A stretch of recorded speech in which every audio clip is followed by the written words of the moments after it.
Hello guys, and before we actually get into this video, I really want to clarify my stance on this video. The reason this video actually took so long to go out to you and watch it and enjoy it is because as the more time was passing by and the more time was spending in the game, the more doubts were risen about the game.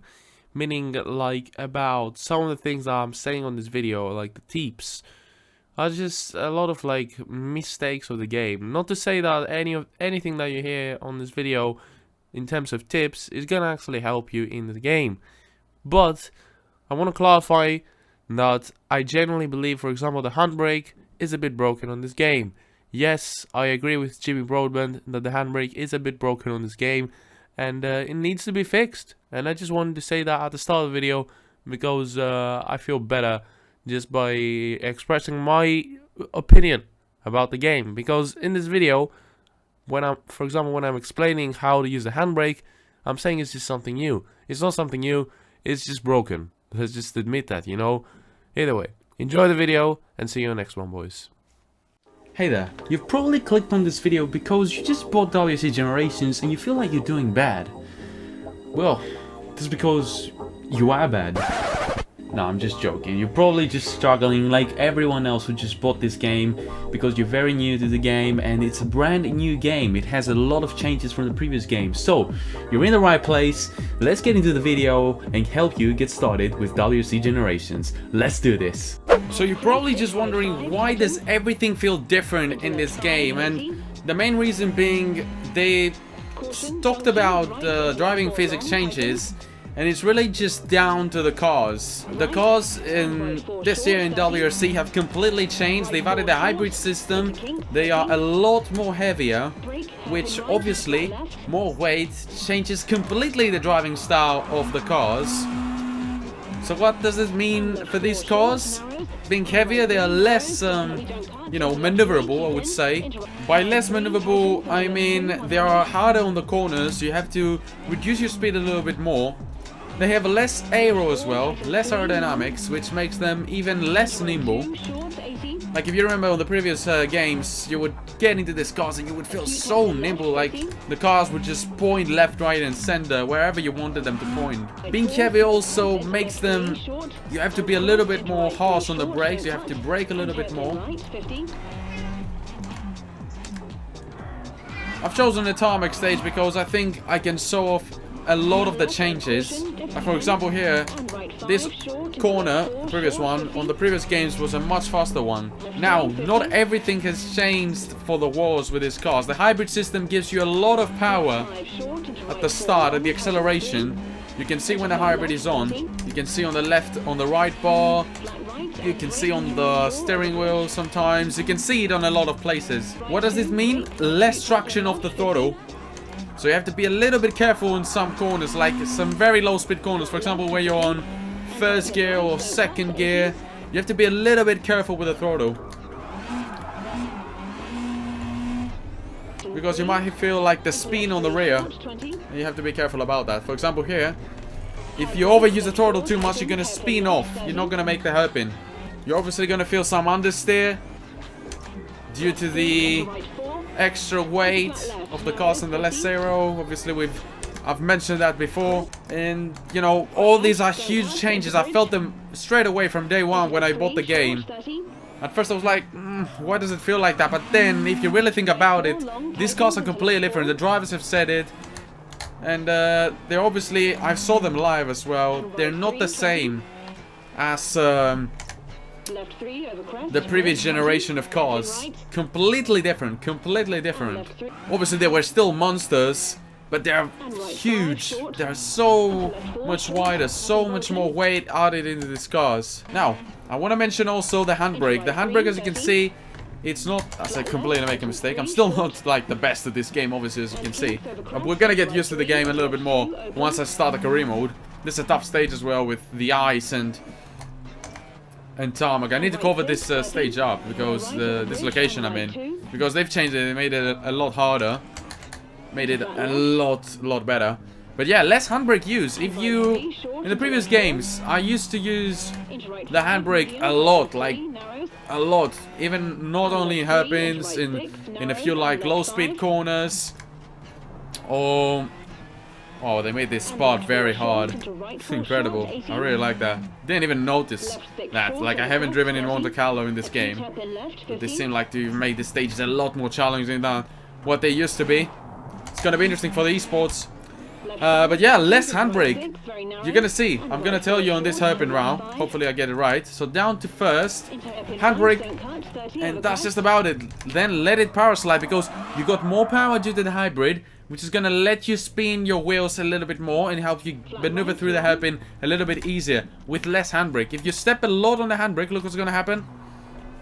That's gonna happen. But obviously this was the case on the previous games as well. But this time it's more of a case because of the extra power they have of the acceleration. So you have to make sure that you don't use a lot of handbrake. So that is very important. As I'm going through the final corner now. And yeah, handbrake, power slide, and not a lot of handbrake, more power slide, more power of the throttle. And these are pretty much the basic things that you need to know getting into this game about the driving physics and the gameplay. Now I'm going to be talking about a little bit more the tarmac, the gravel, and the snow, and how to drive, like some very basic tips on all the surfaces and weather conditions on this game. Let's get into it. So obviously I've talked about a lot of the things that I'm going to be mentioning on this video, on previous videos as well, but they're obviously very important. So, tarmac conditions. The cars are as nimble as you like them. You're never going to find better conditions with these cars.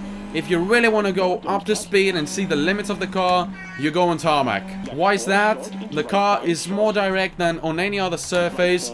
There's a lot less power slide. And the main thing being, just go fast. Just go as fast as you can. You push the car to the limit. The brakes work the best. The steering works the best. Everything is working the best.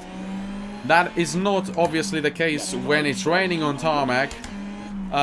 When it's raining on tarmac, everything just goes down a level. But on tarmac, you have the best control of the car. That being said, I'm crashing all over the place. Don't take this as an example of great driving on tarmac. Once I'm talking a lot, I can't concentrate, and I have no idea what this stage is. I haven't driven a lot in Croatia. But these are the main things, like the car is direct, and don't be afraid to push. Even if you make mistakes, it's normal, and they're gonna happen. But the main thing is, try and find the limits of the car around here, because you can. There are a lot of limits. Obviously, everything I said previously about the driving physics still exists on tarmac, which makes these cars harder than the previous generation of cars on tarmac. Obviously, understeer, less aero. And you're gonna feel this. The cars are not as direct as the previous generation of cars because of the extra weight. But it's still the best possible like conditions to try and push the car into its limits. As you can see right there, if I concentrate a bit.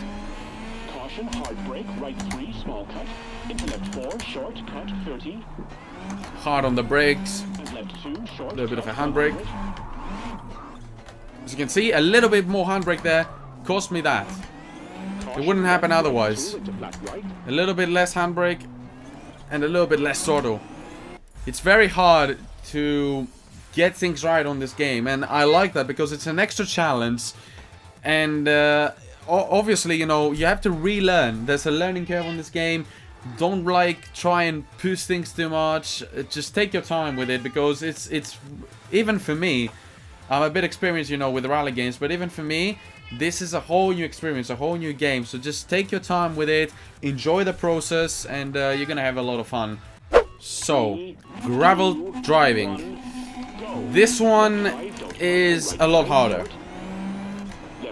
This one, with these cars, as on the previous cars as well, the previous generation, you have to use a lot more the power sliding.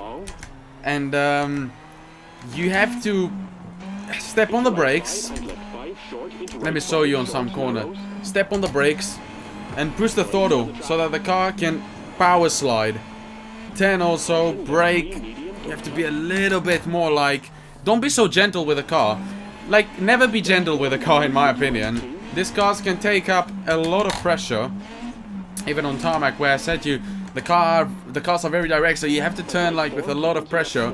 But for the gravel, they're not going to be as direct, obviously, as the tarmac. So you have to power slide into a lot of corners, just like in real life. Like, see right here? I'm stepping on second gear, full throttle. Lift off the throttle, then step it again. Do a little bit of slapping with the throttle, I would say. As for the handbrake, even more gentle. Even more gentle. Gravel leads into more power sliding, which means less handbrake, even less than what you used on tarmac. Tarmac might be a little bit more normal. On gravel, use a lot less. You're gonna wheel spin a lot easier, and you're probably gonna spin a lot easier. So make sure you do those things for gravel, and you're gonna be just about fine. Brake and throttle in combination with some crazy steering will lead you to power sliding on the gravel, just like here. I might not get it right most of the times, you know. You have to know the stages, you have to know the car. It's a very hard thing, but it's so much fun when you get it right. So yeah, do these things and you can be fine in gravel. On to snow now. For me, snow has changed massively in this year's game. It's nothing like it used to be. Obviously not nothing, but it is a lot different. It feels a lot more like gravel. Previous games it was a lot easier to navigate through the snow. It felt like an easier gravel. This time it feels like gravel, a lot more slippery. Make sure you remember that, a lot more slippery. So you have to be even more careful with the power sliding. It power slides like crazy. Sometimes it feels like ice. Like, see how gentle I'm on the throttle on snow. You have to be very, very gentle on the throttle. Even more gentle than what you were on gravel. For me, the hardest surface on this year's game, it's the snow. And I'm loving the change because it used to be the easiest one. Now it's the hardest. Combined with some new stages, this turns this game into an even better game. Huge plus the fact that we got new stages and new physics on snow. So yeah, less throttle. Follow the advice that I gave you on steering and handbrake on snow. Handbrake is not as bad on throttle on snow for some weird reason, but make sure you take care of the throttle. Do not push a lot when you're off the corner, on the exit of a corner, and that's purely because you're gonna have issues. You're gonna have issues with the power sliding. You're gonna lose the back end of the car. All these beautiful things, but obviously on the straight, just go full speed. But yeah, that was my advice. And yeah, on to some wet weather driving now. Let's see how you feel on wet weather driving. The toughest thing, obviously, is rain. You don't want to drive in rain, either in real life, and even worse when you've got almost 500 horsepower on your back. Forget everything I said, and especially now that we're in a storm, not on rainy conditions. This is stormy conditions. Just look how easily I can lose the back end of the car with a bit of throttle. It's very slippery. You're losing the back end constantly. You're gonna have even more understeer. It's gonna be harder under braking. Everything I said about these cars that make them harder than the previous generation of cars is even worse on rain. Just like every single car, like just everything I said, just be a little bit easier. You see how much I lost the braking point there, and I was going slowly. You have to be very careful on the brakes, early on the brakes, easy on the throttle. And about the handbrake, I doubt you're gonna need it. I highly doubt you're gonna need the handbrake. It's gonna be a very, very curved corner for you to need a handbrake, because the power slide is very easy on the rain. It's just pretty much, it's not even power slide at this point. It's pretty much slippering. Just slipping with the car. You can see I'm just slightly stepping onto the brake. You can see how easily the car now is just losing the back end, but it's controllable, so just get used to it, you know. But yeah, this is pretty much my advice about rain. Just be easy on the throttle, be easy on the brakes. You can see there, I have to be very conservative with everything.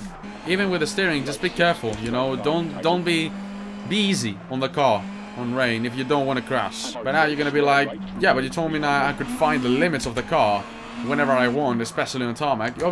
You can still find the limits, but you can see there, a slight mistake is gonna give you that. I understeer a little bit into the outside. That caused my car to to just, you know, go over the bunking there and get out of the road, you know. It's very easy to make a mistake, so I don't recommend you trying to find the limits. Especially like if you're in career mode or something and you happen to be leading a rally and then all of a sudden there's a rainy stage, just take it easy. There's no reason to push. Obviously, you've seen me pushing in rain back in the day in career modes, but that was, you know, I haven't done that in these cars yet. If I ever do this, probably, you know, it's gonna take me a while. It's gonna take me a while. You can see there, I had to be very slow there. I'm using the handbrake on very, you know, curved corners, as you saw right there. I could use it here. So yeah, you can use the handbrake, but it's like for square corners or some very like handbrake plus brake. Look at that. We locked up, missed the corner, easily done. So that's why I don't recommend you using the handbrake in the rain. Just play with the brake a little bit, and I think it's gonna be just about better. Let's see. Just with the brake, a little bit of handbrake, and we're in. So brake, handbrake, and in. Very tough, very tough. That's all I'm gonna say. It's a very, very tough task, but I believe in you. I think we've covered up everything. Tarmac, gravel, snow, rain, the basic changes of the cars. So now what's left is letting you know what are my wheel settings. Obviously, comes down to personal preference, but let's go and check them out. So, wheel settings, you've asked for it. Personally, I think it's really down to personal preference, the wheel settings. Obviously, I'm gonna tell you what you need to watch out, and for me the most important thing is the self-aligning torque.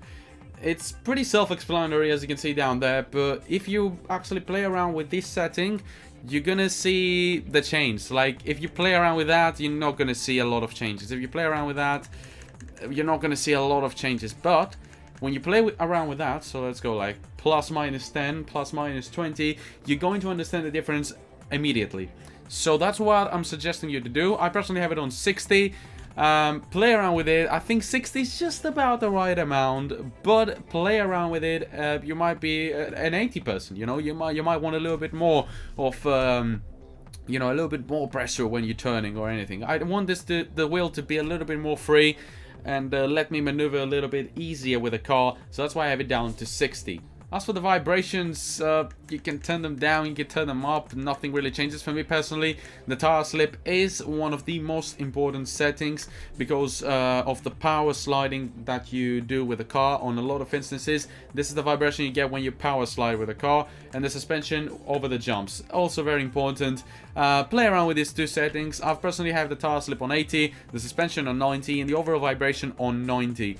But that's pretty much me, you know. I don't really have a lot of other things that I have to tell you. The max wheel angle, this is pretty much how much you want the car to turn.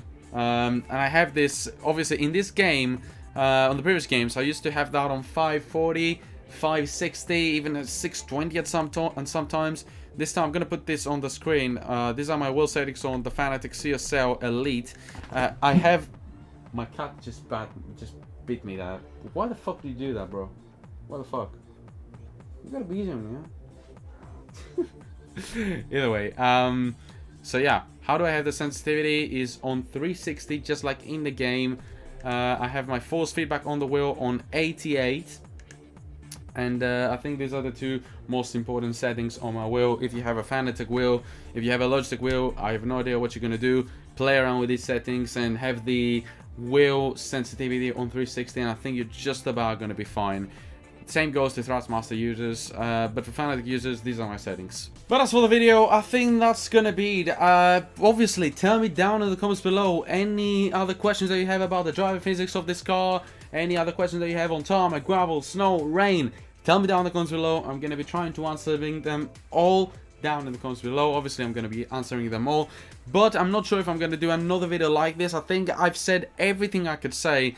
I've done also a series in the channel. Make sure you go check it out on WRC 9, I think it is, where I just you know, beginner tips, like, and I've done like a separate video on tarmac, I've done a separate video on rain, I've done a separate video on how to approach a stage, I've done a separate video on the beginner tips. So make sure you go and check these videos out. Obviously, this game is a lot different. That was my joke also in the intro. It's a lot different, But you can actually mix my advices. You know, I've said like a lot of things on detail on those videos, but I've also said a few things about this game on this video. Overall, just enjoy the game, play it a lot, enjoy the process, and you're gonna end up being also a very, very good rally driver on WRC Generations. As for today's video, it's done. Hope you enjoyed. If you enjoyed, make sure you smash the like button and subscribe to the channel, because it really, really helps me a lot and it motivates me to even make even more great WRC and racing videos. Make sure you follow me on Twitter and join my Discord server. You want to chat with me on the daily, show off some new ideas for the channel, and yeah, just have a little bit of fun with me and my friends on the Discord server. So that was all for today. It's been Mant. Thank you for watching, and I'll catch you on the next one. Peace.